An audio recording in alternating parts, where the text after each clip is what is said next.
Why manipulating a narcissist is the wrong question, and the right one.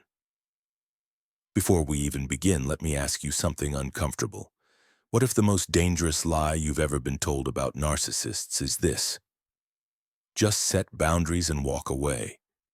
Because if that were always possible, you wouldn't be here. You wouldn't be lying awake at 2 a.m., replaying conversations, wondering how a single sentence turned into a silent punishment that lasted weeks. You wouldn't be calculating your tone, your timing, your facial expression just to survive a meeting, a holiday dinner, or a phone call. And you certainly wouldn't be searching for answers that feel morally confusing, emotionally exhausting, and quietly shameful. Yet here you are, asking a question that sounds wrong but feels necessary. How do I manipulate a narcissist? That question alone carries judgment. It makes you sound cruel, calculating, even toxic. But let's strip away the language and look at the truth underneath it. Most people who ask this are not trying to dominate anyone. They're trying to breathe. They're trying to get through a workday without retaliation, a family gathering without emotional collapse, or a relationship without being psychologically erased. They are not plotting power moves. They are navigating minefields. And that's why this question is both the wrong question and the right one. It's the wrong question because manipulation in the long run strengthens the very thing that causes harm. Narcissism feeds on appeasement, admiration, and emotional contortions. Every time you twist yourself to keep the peace, you quietly teach the narcissist that their behavior works. That truth is hard to swallow, but it's also the right question because reality doesn't care about ideals. You can't heal someone who doesn't believe they're hurting anyone. You can't reason with someone whose identity depends on being right, superior, or untouchable. And sometimes, especially in workplaces, families, or shared systems, walking away is not an option. Bills still need to be paid. Children still need stability. Power dynamics still exist. So what do you do when boundaries aren't respected, honesty is punished, and silence is interpreted as guilt? You adapt. Not because you're weak, not because you're dishonest, but because survival is not the same thing as surrender. This is where the idea of manipulating a narcissist must be reframed. What we are really talking about is short-term emotional navigation, harm reduction, psychological self-defense. The difference between throwing yourself into a storm and learning how to angle your body so the wind doesn't knock you down. And make no mistake, this comes at a cost. Keeping the peace with a narcissist can slowly drain your sense of self. It can blur your values. It can make you forget who you were before everything became about managing someone else's emotions. That's why this conversation matters. Not to glorify manipulation, but to expose it, to understand it, to use awareness instead of confusion, and eventually to choose something better when the time is right. If this kind of psychological clarity resonates with you, consider subscribing to the channel. It's the best way to support deeper, more honest conversations like this, and it helps us continue creating content that speaks to what people rarely say out loud. Before we move on, here's a quick question for you. There's no right or wrong answer, just honesty. Which one feels closer to your experience? A. I feel guilty for adapting, but I don't see another option right now. B.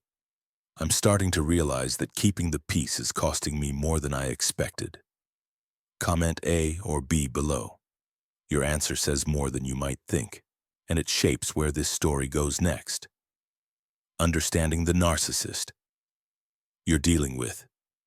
Why one size never fits all. If part 1 was about why the question exists, this part is about who you are actually dealing with. Because this is where most people get it wrong. Daniel learned this the hard way.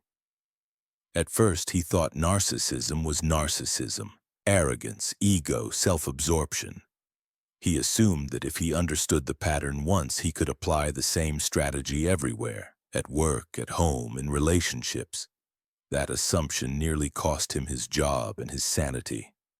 Here's the truth most people don't hear early enough.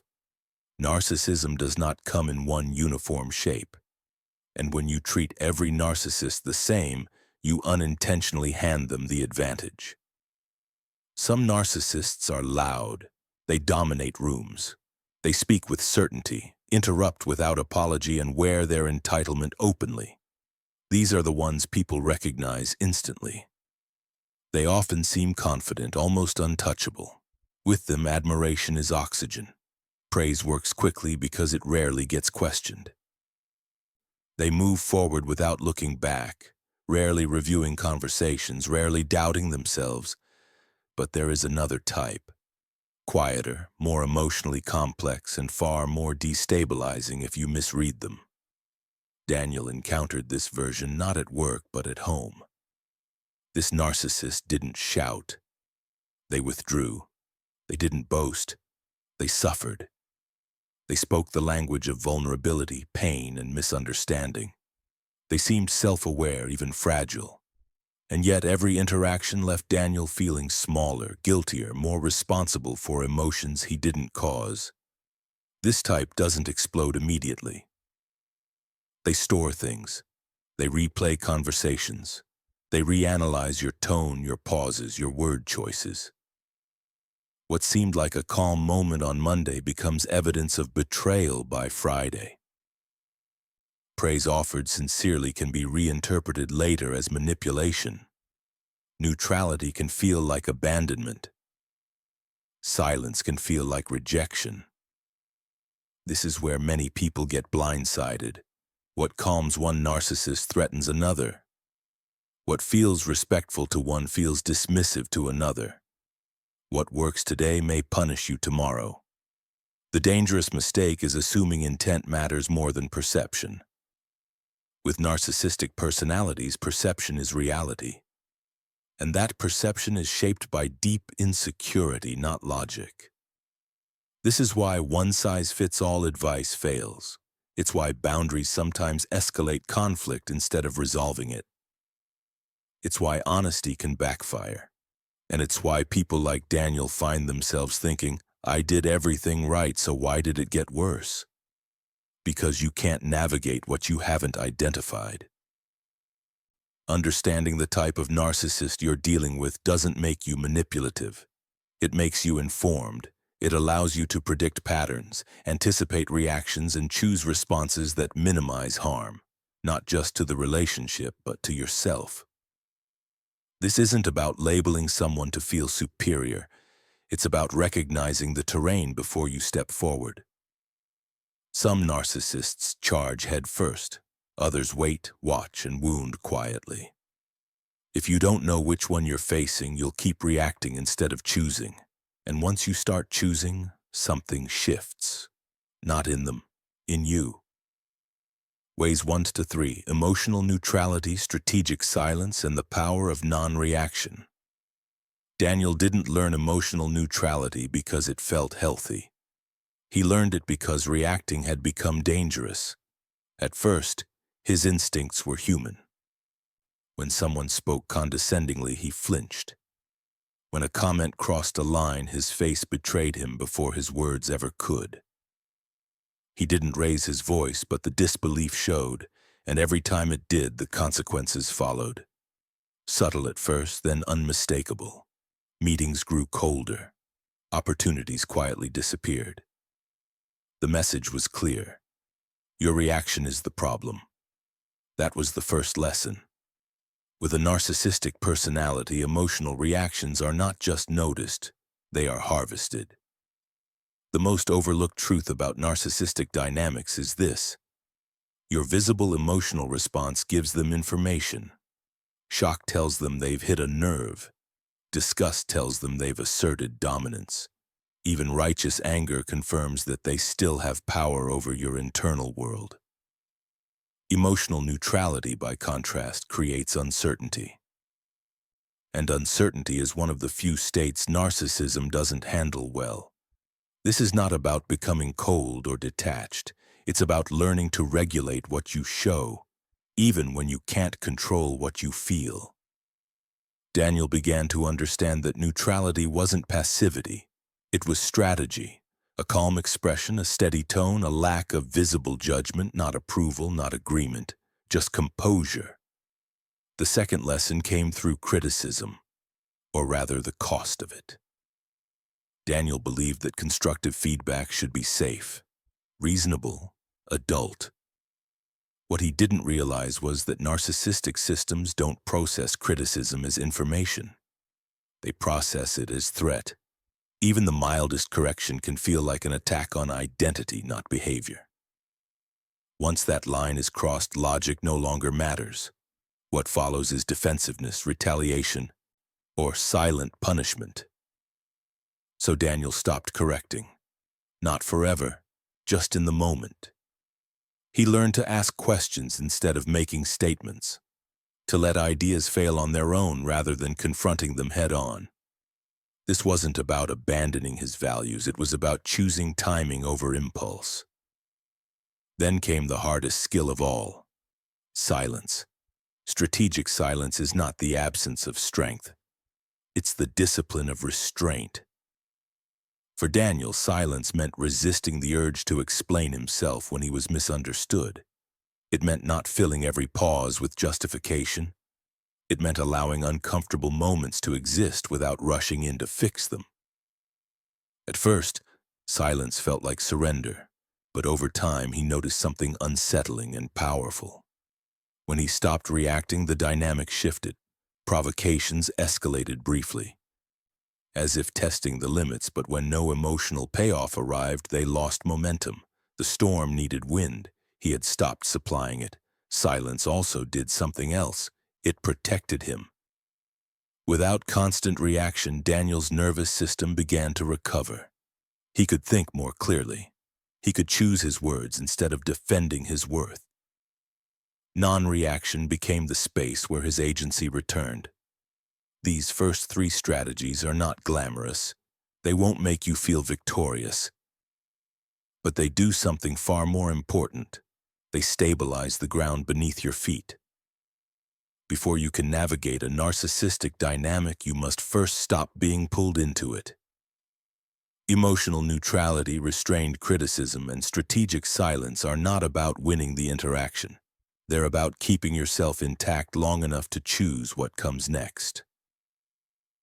Ways 4 to 6. Feeding the ego. Without losing yourself. Daniel used to believe that if he stayed calm and kept his reactions in check, the worst was over. He was wrong. Emotional neutrality stopped the bleeding, but it didn't move the situation forward.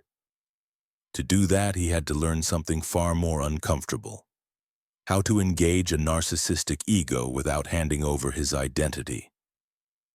The first shift was realizing that narcissists don't just want control. They want recognition of authority, not collaboration, not partnership, authority. When Daniel started to understand this, his interactions changed. Instead of presenting ideas as conclusions, he began presenting them as questions. He would gather solid advice from competent people, research his options thoroughly, and then, crucially, bring the final decision to the narcissistic figure as if seeking confirmation. "I wanted to run this by you before moving forward." The words were simple, but the effect was immediate. The narcissist felt consulted, respected, elevated, and Daniel quietly retained the freedom to follow the better path without being blamed for it. This wasn't submission, it was redirection. The second lesson was even more counterintuitive: aligning emotionally with the narcissist's grievances.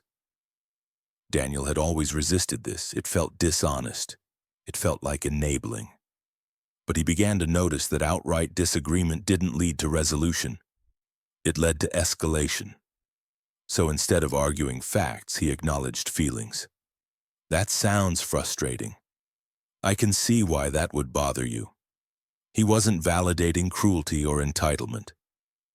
He was validating the experience of feeling wronged. That distinction mattered more than he expected. When narcissists feel emotionally mirrored, their defensiveness drops.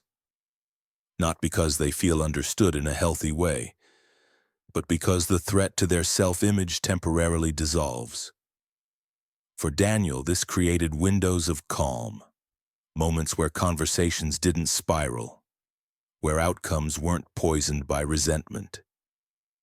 The third skill came from something deceptively simple: asking for advice and responding with visible respect.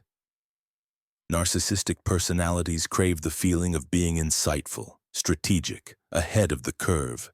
When Daniel asked for advice, not as a test, not as a trap, but as an invitation, it activated that need.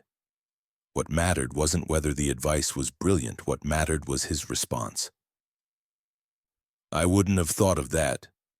That's an interesting angle. That's helpful." These reactions didn't inflate his ego endlessly. They stabilized it, and in that stability the need to dominate often softened. Still, Daniel had to learn a crucial boundary.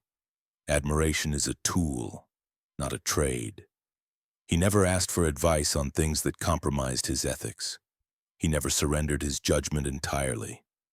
He didn't confuse engagement with loyalty. Feeding the ego without losing yourself is a balancing act. Lean too far in and you disappear. Pull too far away and the narcissist feels challenged. The goal isn't harmony, it's maneuverability. Daniel discovered that when he chose recognition over resistance, empathy over explanation, and curiosity over correction, something unexpected happened. The relationship didn't become healthy, but it became manageable. And sometimes manageability is the bridge that keeps you standing long enough to decide where you're actually going. Ways 7 to 8. Aligning with their fantasy world without getting trapped in it. By the time Daniel reached this stage, he understood something most people never articulate out loud. Narcissistic relationships are not built on reality. They are built on fantasy. Not imagination in the creative sense, but a carefully constructed inner world where the narcissist is exceptional, misunderstood, destined for greatness, and forever underappreciated. And you cannot confront a fantasy head-on without becoming its enemy. Daniel learned this when he stopped trying to ground the narcissist in facts and started paying attention to what actually mattered. The story they were living inside. Their dreams of influence. Their visions of success. Their unspoken belief that one day everyone would finally recognize their brilliance. These fantasies weren't side details. They were the emotional core. The seventh strategy emerged from this realization. Offering help, not as subservience, but as alignment. When Daniel said, "You're carrying a lot. How can I support this?" Something shifted. The narcissist didn't hear assistance. They heard confirmation that their mission was important, that the stakes were high, that without them things might fall apart. In that moment, Daniel wasn't positioning himself below them. He was positioning himself alongside their imagined greatness. This alignment created a temporary alliance. What surprised Daniel was that offering help sometimes opened doors instead of closing them. The narcissist, feeling validated, would occasionally reciprocate, not out of generosity, but because helping reinforce their self-image as powerful and benevolent. Daniel didn't mistake this for care, but he recognized it as leverage. The eighth strategy required even more emotional discipline, engaging with the narcissist's fantasies without reacting to them. When Daniel first heard these fantasies, he felt unsettled. The scale, the entitlement, the lack of realism, the absence of empathy for others. Everything in him wanted to correct, reality check, or quietly recoil. But he noticed something critical. The narcissist wasn't looking for input. They were scanning his reaction, interest or disgust, admiration or judgment. So Daniel chose engagement without endorsement. He listened. He asked neutral questions. He acknowledged the excitement behind the dream without shaping it, improving it, or challenging it. That sounds important to you. You've clearly thought a lot about that. He didn't offer suggestions, he didn't poke holes, he didn't try to make it better. Because for a narcissist, advice about their fantasy feels like criticism, and criticism, even disguised as help, collapses the illusion. The key was something Daniel had to practice internally: emotional separation. He learned to step into what could be called an observer position. He could be present without being absorbed, curious without being impressed, engaged without being invested. This mattered because the fantasy world is seductive. If you're not careful, you start shrinking yourself to fit it. You begin measuring your worth against their imagined future. You forget that their dreams are not promises and not your responsibility. Aligning with a narcissist's fantasy is not about believing it. It's about acknowledging its emotional function while protecting your own psychological footing. Daniel realized that as long as he didn't try to drag the narcissist into reality, they didn't try as hard to drag him into chaos. And sometimes that fragile balance was enough to keep the ground from cracking beneath him. Ways 9-10. Empathy without self-erasure. Daniel used to believe empathy meant disappearing. For a long time, that was how he survived, by understanding everyone else before understanding himself, by softening his needs so others wouldn't feel threatened, by shrinking just enough to avoid conflict. Around narcissistic personalities, this instinct intensified. He learned quickly that showing compassion calmed situations, but he didn't realize how easily compassion could turn into self-erasure. The ninth strategy forced him to confront that line. Empathizing with a narcissist does not mean agreeing with them. It means recognizing the internal logic of their world without adopting it as your own. Daniel began to see that many narcissistic traits, coldness, dominance, excessive confidence, were not expressions of strength but defenses against shame. When he acknowledged this quietly, his interactions changed. Instead of pushing back against statements like "people are too sensitive," he responded with understanding of the sentiment rather than the message. It sounds exhausting to feel like you're the only one taking things seriously. Instead of challenging their need for control, he reframed it. If you didn't step in, things might fall apart. These responses didn't correct the behavior, but they removed friction. The surprising part was this: empathy, when used intentionally, often reduced the narcissist's need to escalate. They felt seen, not in a healing way, but in a stabilizing one. And stability, even temporary, lowered the emotional toll on Daniel. But empathy alone was not enough. Without boundaries, it became a slow bleed. That led to the 10th and final realization: never put yourself down to survive a narcissist. This was the habit Daniel had to unlearn most painfully. He thought humility would make him less threatening. He thought minimizing himself would make the narcissist feel secure. In reality, it had the opposite effect. Narcissistic personalities do not respect people who present themselves as insignificant. They feel disgust, not compassion. What they want is a worthy audience. Daniel learned to anchor himself in quiet competence. He stopped saying, "I don't know anything about this," when he did. He stopped exaggerating his flaws to elevate someone else's ego. Instead, he spoke honestly about his skills, without comparison, without challenge. "I'm solid at this. You're exceptional at that." This positioning mattered. Competence created legitimacy. Legitimacy made his empathy meaningful. When a capable person offers admiration, it carries weight. When a self-erasing person does the same, it barely registers. Daniel discovered that the narcissist didn't want endless praise. They wanted validation from someone who mattered. By maintaining his own sense of worth, he became harder to dismiss and easier to engage with. This was the balance point. Empathy without self-erasure meant holding two truths at once, understanding the narcissist's inner world while refusing to abandon his own. It meant being warm without being absorbed, respectful without being submissive, present without being consumed. Daniel realized something profound here. The moment he stopped apologizing for his existence, the dynamic shifted. Not dramatically, not magically, but enough.